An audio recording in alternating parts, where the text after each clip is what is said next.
Hello, everyone. My name is Joseph Dungu. Another edition of the Fat Cats podcast, and today we have our usual panelist, Edwin, and a special guest um, over here. Please introduce yourself, and yeah. Hi guys, Ivan Magomu, Captain Rugby Cranes, Stanbic Black Pirates, and I'm honored to be on the Fat Cats alongside the two Fat Cats, as you can see. I'm happy to be here. Looking forward to the interesting podcast. Thank you very much. What an introduction by Ivan. Um, we've always wanted to have you, just that you've always been a little busy and you had engagements. Welcome back from France. Thank you. Yeah, we were over there. Went to represent, went to try and make it for the Rugby World Cup. Yeah, we didn't hit our target, but I believe as a team we actually pushed beyond our weight. Given the preps, given everything that happened, as you guys know, our preparations as the 15th wasn't really that nice. Went to play someone who had been in SA for 3 months or so. If you had watched their first game they had in SA and their last 2 games they had in Nairobi, you'd really see a very big difference. And I think that is why, we were run down in such a manner.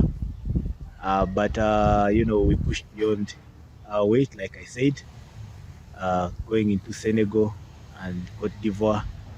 These are now guys who are based in France. They also had good pre-seasons. They were used to the weather, to the food. And man, honestly, back home here, I'm sure guys didn't expect us to perform.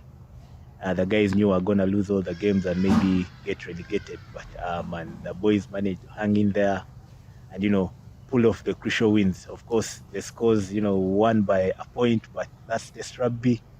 A win is a win. And as you can see, we improved in rankings. A small team with a 5-year plan. I honestly believe the lessons we picked up from France are really vital. And if we can learn from these lessons, we shall have a good shot 2027.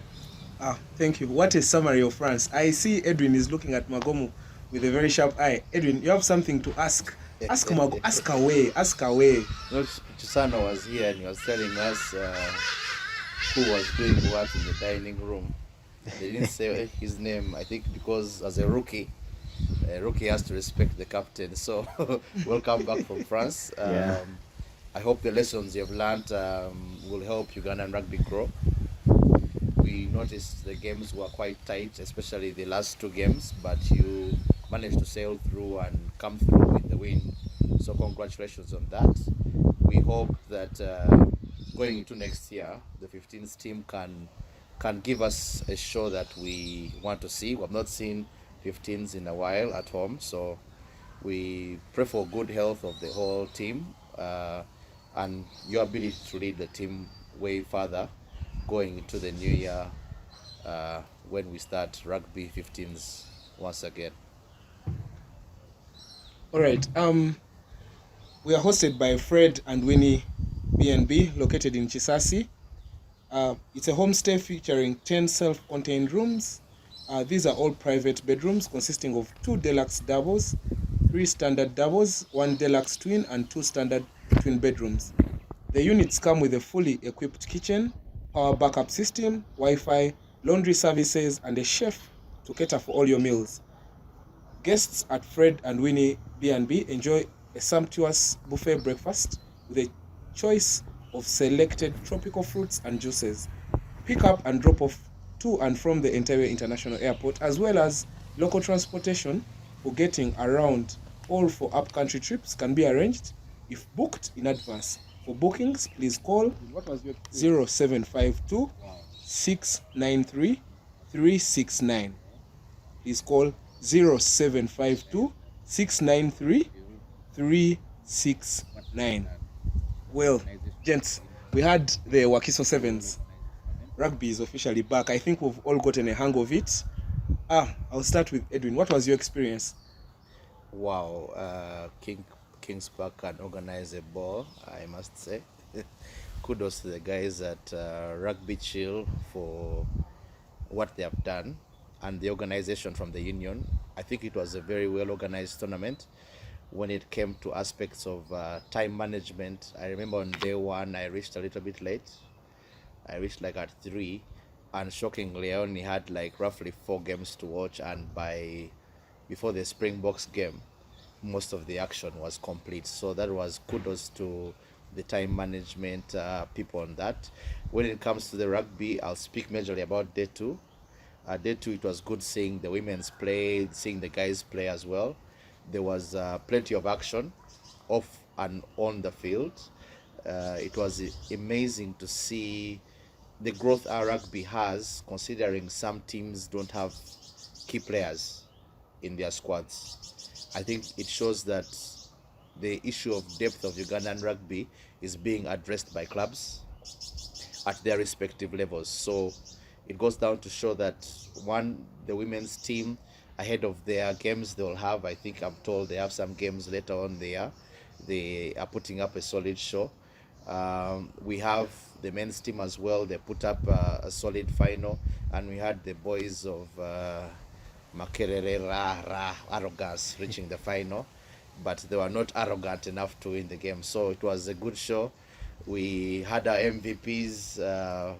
That was Aaron Tukey and Peace Lekeru. I think that was very good. Good that they were recognized by the sponsor and the union. So I think better things are coming in Entebbe. Better things are gone. Yeah. Anyway, allow me congratulate the captain of the Black Pirates, the Stanbic Black Pirates, Ivan Magomu. What, from a captain's point of view, what did the Wakiso Sevens have for you? Like Edwin has spoken, said about the depth of players. It has always been an issue. But as Pirates, we've tried to address such an issue. It comes, from, and you have to give kudos to the management, to everyone who is doing such a great job, at Pirates. We have 5 players away, 5 starters away with the national team down in Chile. But, we went ahead to show you guys that, even if we don't have our stars in the team, we can still, pull through the young players and they can deliver. The likes of Sydney Gongodio turned up. We have Arnold Atukunda, nicknamed now Safe Border, running rugged. We have youngsters like Jones Kamiza coming through the ranks. So it really shows the depth we have as a club, as Pirates. And if you look at our young boys, the Sailors, they're also doing really well. You can notice 1 or 2 guys in the leader team doing wonders. So yeah, we're happy as Pirates. No one expected us, I think, to go that far. It was a bit of, rough on us. Some of us who have been with the 15s, but we are happy as a club, to showcase that, even with the little preparations, we're able to emerge victors. Saying all this, you cannot also forget the Black Pearls, our ladies' side. They also emerged victorious. So this shows the growth of rugby at Kings Park. I think we are doing. Showing off. You're just showing off. I think we're doing a very, very good job. I think we have to give it up to them. They are doing, the ship at Kings Park is really sailing well, and yes, it's sailing and in the right direction. It didn't start today. That is what it didn't start yesterday. I think. Why are you shooting shots? Yeah. Yeah. So what are you guys doing right? What are you guys doing right? Because you have 5 starters. They're playing well on the international scene, and you have the likes of Sydney Gongodio carrying, beating defenders, playing his heart out for 2 consecutive weekends. You have Jones Kamiza, like you mentioned. What are you guys doing right? Yeah, you just have to trust the process. You get the young boys, bring them through the process. They have to be patient, and you make them, understand that your time will come. This is the culture we've been setting. Of course, this is You're talking to someone who's experienced. I've been at the helm of Pirates ever since I was a young boy. I remember that time we came from high school in Pirates, we had lost all our stars. Now, I can say back then, Pirates used to rely on, the big guys, the money spenders, just like our culprit club. I won't mention the name, but you know it. So Gimme. we used to spend a lot on Kenyans. You have big names coming in, not really delivering. You are there for the money. And when we came in, we were young boys, out of high school, very ambitious, and we told them, guys, we are here to stay and we want to win. And the guys got to understand that, you know what, these are young boys who are committed to the club. They want to play for the national team. They're committed to the future of the club. Why don't we stick to them? Why don't we groom them? Why don't we give them what they want? So, and as the years went by, you'd see, a significant change, a difference. We survived relegation at some point. I don't know, Edwin, if you remember. Yeah. I remember that time. We survived relegation, but we trusted the process. And now, it's paying off. It's been more than 5-7 years. It's paying off. So all I can say, the success is coming because it didn't happen yesterday. It's been something that's been cooking for a long time, and we want to keep it as the culture of the club going forward. And speaking of your culture as a club, you seem to be gathering a huge fan base. More so, are they called the millennials? People in a certain, I hope I get that right. People of a certain age grade, and they are coming in large numbers. They are showing up extremely loud. How are you guys doing that? I mean, is that what do the fans add to you guys? Like I said, we are a young club.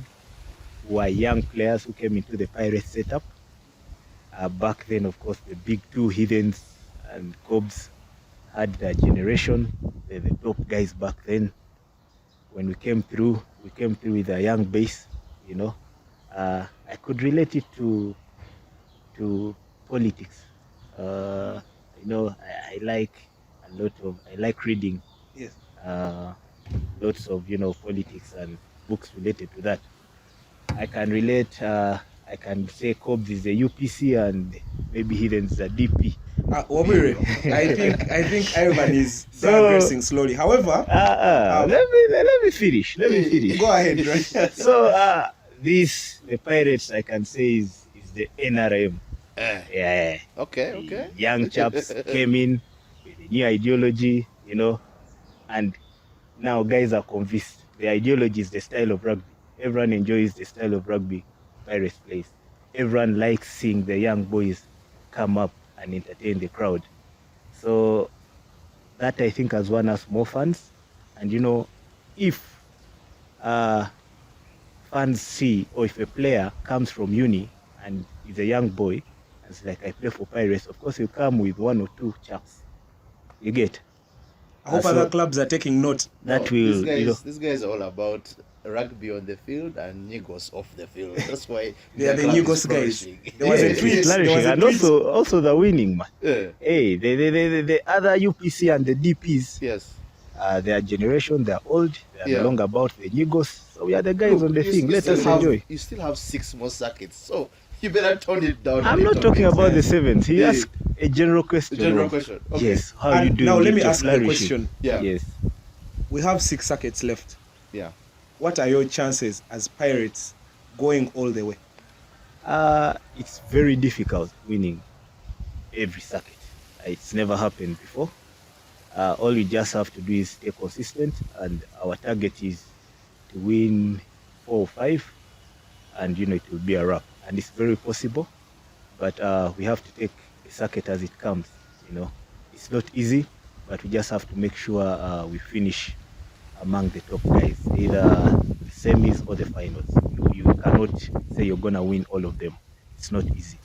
There are days when it's not your day, and you can get shocked. I mean, there are 7s, but we shall use the first circuit as a stepping stone for momentum going forward. Yeah, I think Edwin Magomu is a master of multiple trades, and you see he has played for both the 15s, which is a captain, and also the sevens. He has been part of the sevens national team. He played at the Sevens Rugby World Cup in San Francisco, and was part of that team that had very many youngsters. The Kisigas, I mean, those are Yeah. Pirates guys. Desire was about 20 years old, and I want to prompt a conversation about uh, going into the World Challenger Series. We are playing teams like Lithuania. I hope I pronounce some of these teams right. Lithuania. Magum, pronounce it. Lithuania. Anyway, we are Hey. playing that. Lithuania. Uh-huh. They may take an L as well. Uh-huh. Germany and Uruguay. What, having played some of those teams at the World Cup, what's their style of play and what are our chances? Uh, you know, I think we've we've grown as a team. The young chaps have now matured. They've gelled enough. They're brave enough. The Kisiga who came into the setup back then wasn't brave enough, to commit to the big tackles. But you see now, he's gotten the confidence to put in the big shoulder and, round the guys all the way. We stand a very good chance. We played Uruguay before. We beat it at the World Cup, I think on 0. I don't know how much they've improved ever since then. Our only challenger in our group is Germany. I don't remember the last time we beat Germany. I don't think we've beaten Germany before. Quote me if I'm wrong, but they're always close. But I believe with the show we had at the Commonwealth Games and, the mental state and the morale the boys are in, I believe they can top the group. Yeah. Edwin, do you agree with what Magomu says? Because when Uganda plays at such big tournaments, we always have such big hopes. And not to take anything away from the boys. However, we usually have a slight setback. Huh? Look, when we started the revolution of sevens in Uganda, it took a lot of time. It took a point where we had to have maybe key games in the 15s affected by players going abroad in camp, going for circuits, and maybe rugby Africa sevens. So our growth in the sevens game has really come from far. This week I took time off to watch the previous tournaments we have been in, the HSBC Invitational series where we would appear once in a while, the old qualifiers, then the Rugby Africa Sevens. Then you'd also look at, I think most recently, was it 2020? 2021, I think, the Solidarity Sevens Cup, where in South Africa, where we were hosted and we played against Zimbabwe, Kenya, and South Africa. What the Sevens team has consistently showed is that once given attention and ability to grow, your players will gain confidence and will be able to step up at the big stage. I noticed one game, I think you guys can check it on YouTube. We played the game against Wales, and you could notice we scored first. One of your guys who ran away, Ramadan Govule, is the one who scored the try. Do you remember that man? I think at the time I was just joining rugby. Yeah. So he scored the first try against Wales. We looked solid in attack, but then eventually our inexperience on the big stage started showing. You will notice the Welsh were always making us commit to tackles. So you would have a 2-on-2, but then it suddenly turns onto a 2-on-1. You see what I mean? But now, consistently watching the Africa Sevens, watching Commonwealth Games, you have seen our boys are starting to understand what it means to defend in sevens. They have the ability to tackle well, which was a problem at the time. We realize they are now fitter, courtesy of the SNC and the coaches that are doing their good job. So we have a team that has been consistently polished and is building up to this big stage of sorts that is the World Challenger Series. Now, going ahead into the World Challenger Series, we had a good warm-up in the Commonwealth Games. Of the teams that were going to play in the Challenger Series, I think the only other teams that maybe had a good start in warming up at the Commonwealth was maybe Jamaica, Tonga. I don't know if there's any other team I might have missed out. So those are major, and those are teams we beat. You understand? We can beat those teams. Jamaica was there. Yeah, we beat Jamaica and Tonga. we beat Tonga. Yeah. So it now shows you that even the countries that we perceived would be a threat to us are not a threat. Now that's why it tees up the stage for the game against Germany. I remember we had a podcast before the Commonwealth, and our major discussion was, I think Keith Seriange said that the major issue he had with the game against Kenya, it was the first game. And if you notice, our first game now is against Uruguay. So in playing Uruguay, what we need to do is be able to learn from our first game. How? Learn that we need to be calm in kickoffs. The game against Kenya, we got 2 yellow cards. I would want to see how boys are going to react to playing 6, considering this tournament is very important to our hopes and going for the HSBC series.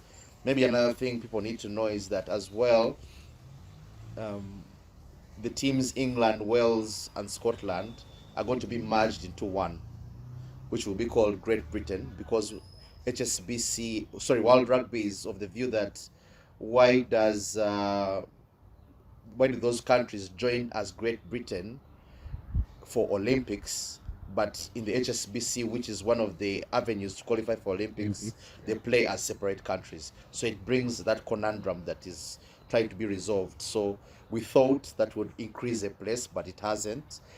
And this tees it up for the main game against Germany. Yeah. The game against Germany, we played them, I think, at the Oktoberfest. We played them in the qualifiers. We scored a few tries, but we came up short. Why? Physicality, fitness, and ability to coordinate in terms of chemistry and defense. Those 4 things I've mentioned, you realize that we have kind of rectified each one of them. We are really a fit team. We know how to coordinate in defense. We know how to coordinate in attack. And we kind of have the experience at the big stage to take on the big boys.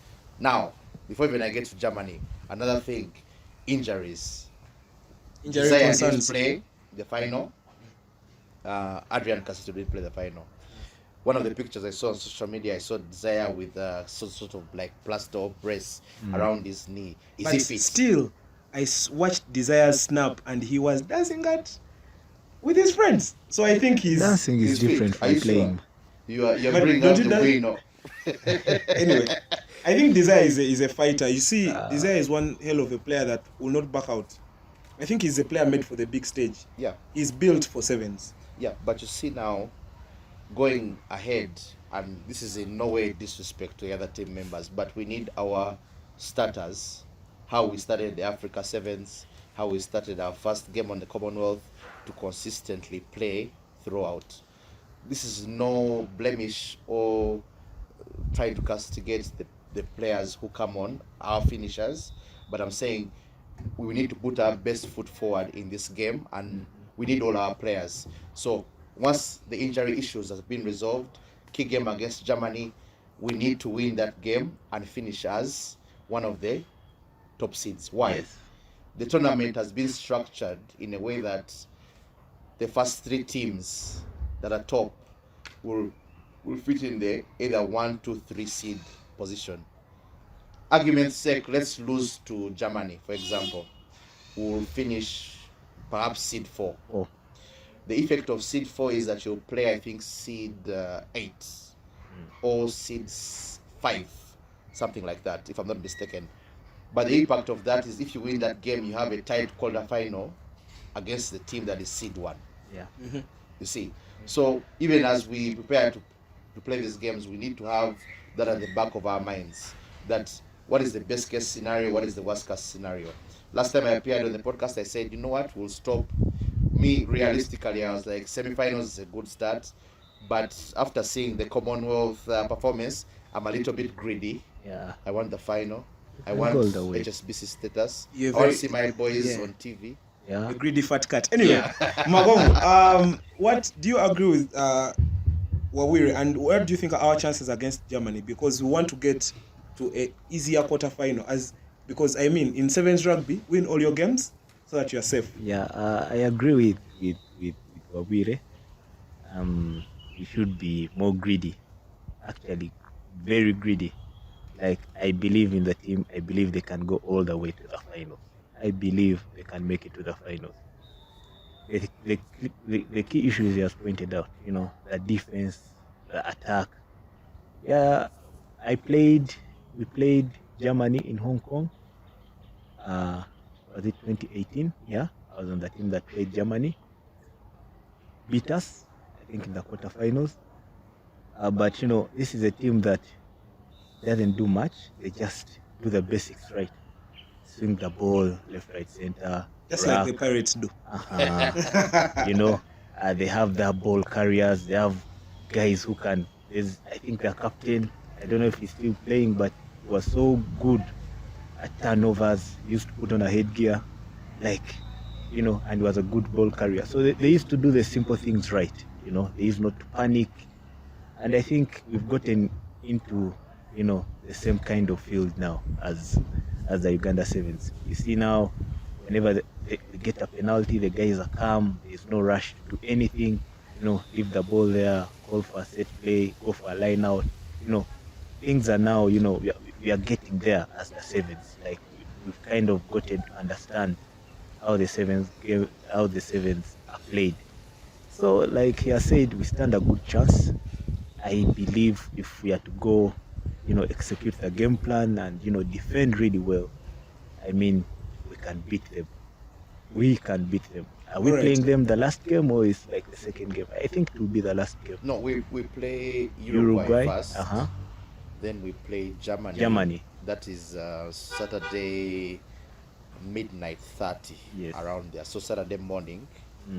Early morning we'll play Germany. Then we play Lithuania. On Saturday around 6 p.m. Yeah. Anyway, I think just stay tuned to our Fat Cats Twitter handle. We'll keep updated of the game zones in Uganda time, Uganda o'clock, and You never followed me. EAT. It's called EAT. EAT and East African time. Yeah. East African time. All right. So Magomu, Yes, I'll stick okay. with you. Speaking about international rugby, we have the Springboks hosting the All Blacks in Game 2 of the Rugby Championship, Week 2, and it will be played at the Emirates Airline Park in Johannesburg. The All Blacks are not in song anymore. They they are poor. They don't have anything working well in their favor. What do you make of their current stature? If you can't max the All Blacks right now, then you'll never get a chance to max them. Like guys were mentioning on Saturday, if you cannot beat Cobs at this current stature, then you'll never beat them. And guys kept mentioning that when Cobs was playing Walukova, and the likes of Impis, playing against Cobs. Everyone was like, if you cannot beat Cobs at their current state, then I don't think I agree with. Well, it's tough, but no, it's what the fans were saying. Honestly, it's what the fans were saying. Anymore. And like the All Blacks are, are going through that phase now. Everyone is now pumped up. They feel they can take on the All Blacks, and I think the other teams are riding on that. I haven't been really watching most of their games because I've been busy. After our sevens on Saturday, we went back home, got an early rest. But going forward, I don't think they will win the series. I think SS still has an upper hand. They may win a game, just to make the series interesting. 1-1, so they go for the decider.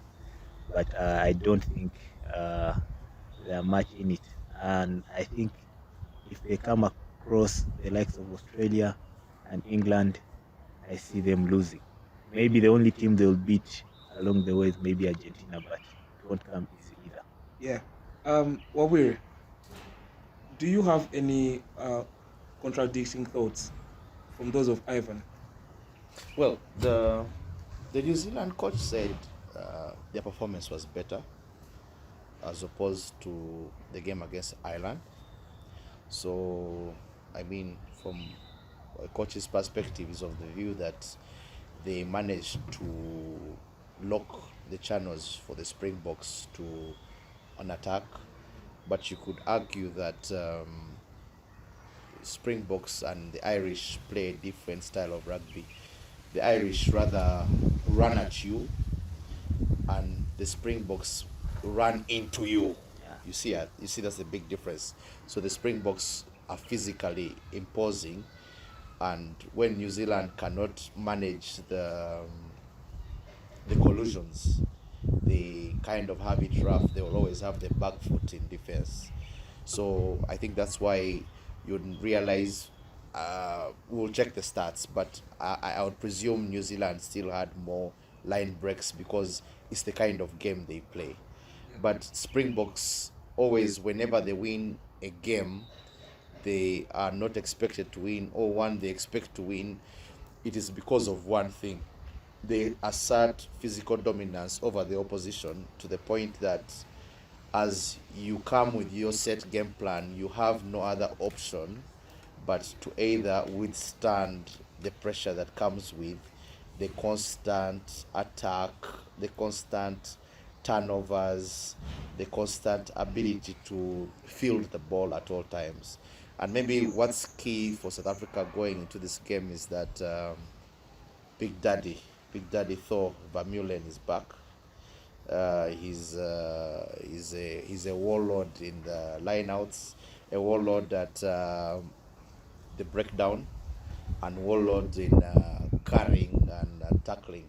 So, I mean, when you look on the other side of New Zealand, you would usually expect a Kieran Reid to be on the other side, but it looks quite easy for the Springboks this time.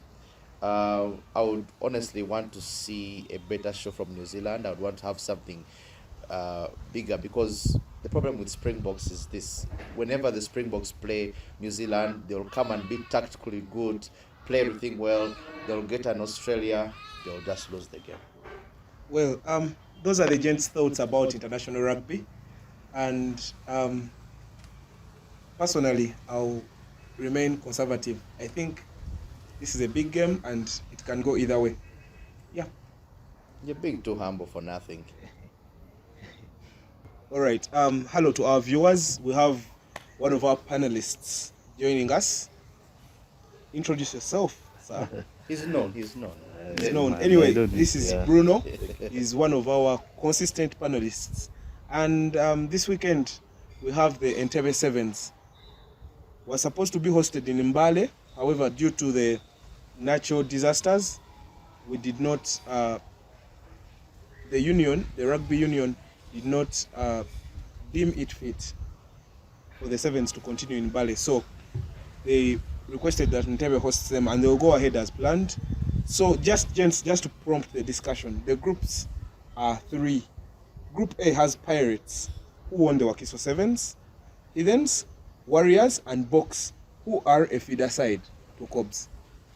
Group B has Impis, who are in the final at the Wakiso Sevens, the Buffaloes, who knocked out Cobs in the quarter-final at the Wakiso Sevens. It has the Cobs and Mongers, the hosts. Interesting one. Group C, the Rams, the Hippos from Ginger, Walukuba Rugby from Mbale. Which beat Cobs, and were supposed to actually be the hosts. So it will be an interesting one. Also, Rhinos. I think, has Rhinos been relegated? Oh, it's Warriors. Well, you're teeing me up to give an answer. I'm not going to answer. Well, we also have Rhinos in that group. Edwin, what do you make of the group? Okay, correction. Walukuba is from Ginger. Yes. Oh, yes. Yes. And it's good to see you mentioned too much about Cobs. Are your players going to play? Your guys. What's your... Your guys. Why you don't want to answer? Okay, you keep quiet. Let me give my views now. Anyway, uh, in Table Sevens, we expect more. Considering it's a one-day tournament, we expect even the action to be more intense, uh, pushing it to the limits. The teams will have to start early, and they will have to put their front foot forward, beat all the opposition, and make sure that they can go through and get favorable seeding, and then subsequently be able to push further for the title. Pirates showed dominance. Impis showed arrogance. So we expect more of those two teams to make a deep run in the, should I say, playoffs or in the knockout stage of the tournament. I want to see something from Cubs. I mean, they had a few junior players who stepped up when needed. They're thrown in a little bit too deep, so they managed to have some bad games. But shout out to my boy Simon Makombi. We want to see you doing your more runs. Gimme. Tackles. Kumbi, But I also Yes. think Cubs have some players who are injured. I talked at the Wakiso Sevens. I talked to Faraj, and Faraj was telling me he got an ankle problem while in France. Then I think Ogena also got one in a game against, I don't remember, in France as well. We might see a Redo return. Okay. I talked to him as well. I think it will be more exciting, but the action in the group stages itself, you guys wait for surprises. Speaking of group stages, I see Pirates and Heathens are in the same group. Yes. That's Group A, and in the semi-quarter final actually, where Pirates won the game according to the tournament manual. And you know what happened was the game was 5-all at full time. They went for sudden death. That's the team that scores the try or scores the first points wins the game. Ends. Yeah. The game It ends was there still and then. 5-all Yeah. at the end of sudden death. Yeah. So the Uganda Rugby Union usually has a tournament manual that guides what happens in such instances. And I think this tournament manual is shared with the team managers for all the teams so that they can consent to whatever will be decided in case of any such scenario. And of course, Pirates came out on top, and because Pirates in the tournament at the time had the most points. They had about 92 points, and Heathens had 54. Okay. So they proceeded to the semi-final. I think it was a tight game. It was a tight one. I watched the game, but then it's not like, just like guys have been mentioning on social media, that Pirates won according to a tournament manual. But a tournament manual is for the whole, everything is guided by the tournament manual. It will be interesting to see how it goes. Well, Timothy Luyirika shared some beautiful insights about the Entebbe Sevens. He said that they were last hosted in 2013, and Heathens overcame Buffaloes in the final. Okay. That He was in went ahead. 2013. Yeah, sure. He went ahead to say that Philip Okorach, Alfred Bijik, Pius Ogena were all still part of the Buffaloes fold. Wow. Okay. Where is Bijik now? Bichik is running his legs, I think, in Wales. Not really sure. And Philip is in France. He's But in in France. Chile right now. And Yeah, they- yes. by then, they were still in Buffaloes. Yeah, right? the three Yeah. guys were still in Buffaloes. Philip was the MVP of the final game after pocketing Michael Okorach. And Define pocketing. Michael is not a small guy. What but you does know how pocketing Philip would mean? pocket? I don't think he was a big as he is now. Yeah. I think he was dancing and wiggling his way to the try line and scoring tries. So I think he Okay. got past Michael in. In all his tries, he scored. Yes. Well, quite many times. That's what yeah. Luyirika is saying. And tournament MVP was Michael Okorach. I think Michael had gone ahead to put up strong performances across the whole tournament. Nearly a decade since it was last held, and now at the new home of the Plascon Mongers. I think that's in Entebbe. You know, they have a new ground, Yeah. and it will be beautiful to play rugby closer, not very close, but within proximity of the lake view. Yeah. Yeah, I think the So- Pirates are getting familiar with waters now. Let's see if you It can will be a anchor battle your of ships. Juarez. We are the Pirates. We shall still say strong.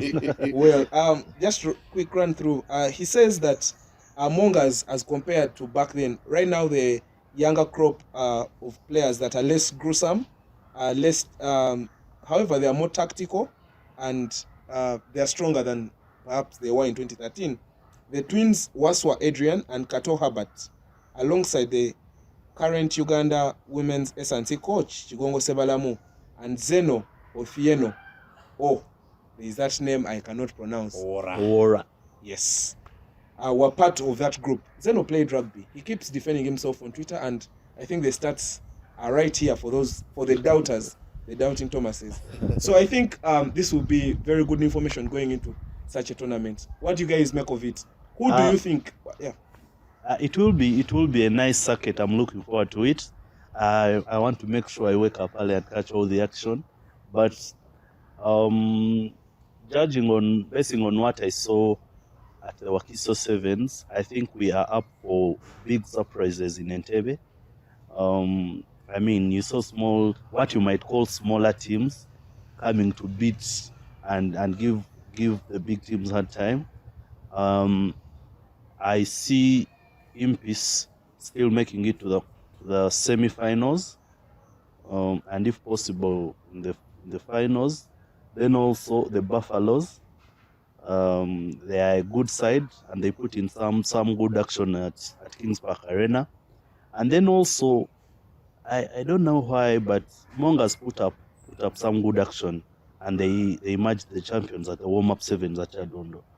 But then in the 2-day circuit at Kings Park, they were lacking. And they are so good. I'm thinking with the home advantage, they might put up some good action in Entebbe. Much as I've heard the rumor, we might use some other pitch in Entebbe, not a House of Pain for some reason. I think construction work around the pitch. Yeah. So we will see a home advantage. Mongas going in. I don't see Heathens and Cobbs push bring in so much depth. I still think Pirates will be dominant as champions. Edwin. Me, I would want to see better opposition. Obviously, everyone is gunning for Pirates right now. I want to see a better show from Ginger Hippos. I like to see.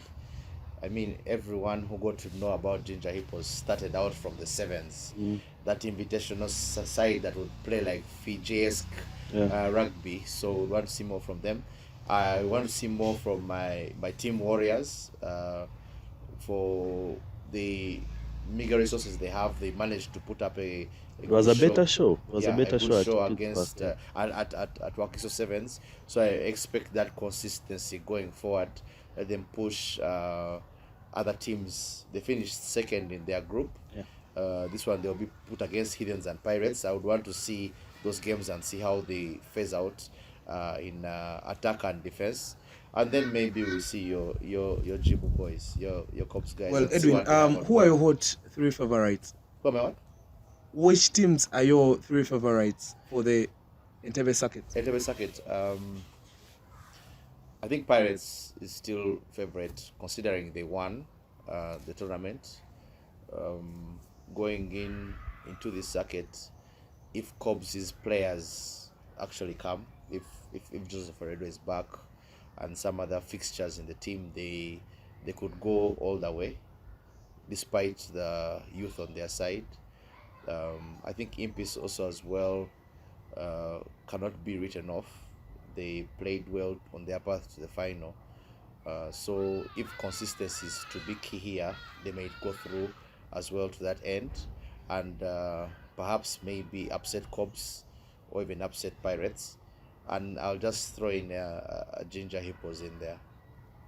Yeah, guys, there's been a lot on social media, a lot of talk. What stood out for you, Bruno? Quite a number. I mean, social media can never be not fun when it's a Pirates win. Trust Pirates fans to come through on social media and banter all the teams that lost, whether you lost to them or, I mean, you saw how they were surprised of the Cobs lost to Walukuba, and they are so happy and sending batter here and there. I saw some fans get nicknames Mama King's Park, which is fun. I mean, it means you are such a big fan and you can be identified with your home ground. So it was fun. And then what else? There were people taking a shot. Oh Mileke yeah, shot. yes, Yeah. Mileke As a shot. victim. I was also You a want to victim. tell us? Man, all I can say is I thank God it was lighter than the usual one. I hope they don't get any ideas when they watch this, but it was so nice I had to do it twice. Special mentions. Ruben needs to go toe with me on a Mileke shot and we see who will start last. Some people missed out on the second day of the circuit because of the Mileke shots. Nyombi. We spent a whole of Sunday eating watermelon at home. and Julius Enyimba. The highlight of the day. Well, gents, that's what happens usually, and when we have sevens. Now there is a hot take, something that cannot be left out. We have Uganda Rugby Union releasing a statement about the status of the league. They have a new side as of 10th August 2022. They have a new side promoted to the main division, and that's Walukuba Barbarians. Edwin. Oh man, how many breaks does the union need? Because man, they are moving from crisis to crisis to crisis to crisis. I mean, that was bad. That was really, really bad. Why was it bad? You see, there was a space we had on Twitter, and the president came out and clearly said that Box is a feeder side. If Box goes through, it will have to give way to the side that finishes second. Yes. And we all assumed that was the position. Right.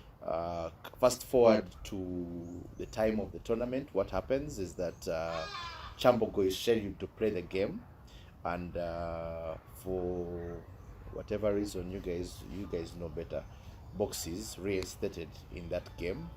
They beat up on the team they played against, and then they go ahead and win the final.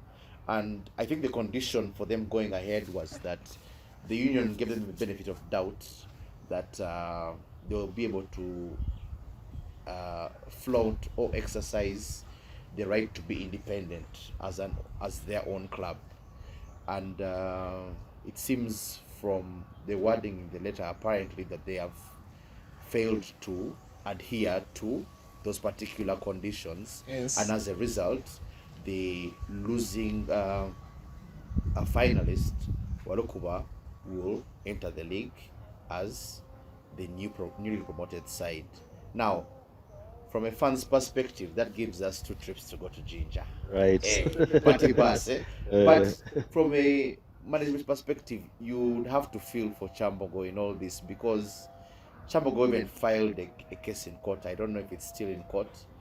Sub judice, you can't speak too much about court matters, but I don't know what the impact of this decision would have on the court matter. But it really shows that we really need to organize and plan well. One of the key things that has been considered is that there will be a separate league for reserve sides so that their players can always get in. But what does that compromise the quality of competition between these sides? That's something that you have to consider. I don't know what you have to think about that, Bruno. I mean, the whole matter, I think, wasn't. I don't know if there are some personal reasons against some club, Chambogo in particular, but I think it wasn't deeply looked into. I mean, why did they allow a team without all the conditions and requirements to play? I think that's the key consideration. Well, gents, Exactly. That was, to me, that was wasting time. Yeah. So Box shouldn't have played because they didn't have the requirements in the first place. It's like saying, Yeah, sure. you of relationships, you like saying, we go ahead, we go on the date, we eat the food, we eat the dessert, then you're like, oops, we have no money. So what do? That is exactly what Exactly. happened. Anyway, guys, if I'm to prompt the discussion further, I think we need some of the authorities to come and enlighten us about such an issue, and we ask them, or even the coaches. It's been a good day hosting and having you guys. Till then, we remain the fat cats, the fattest being Edwin. Thank you very much. But it's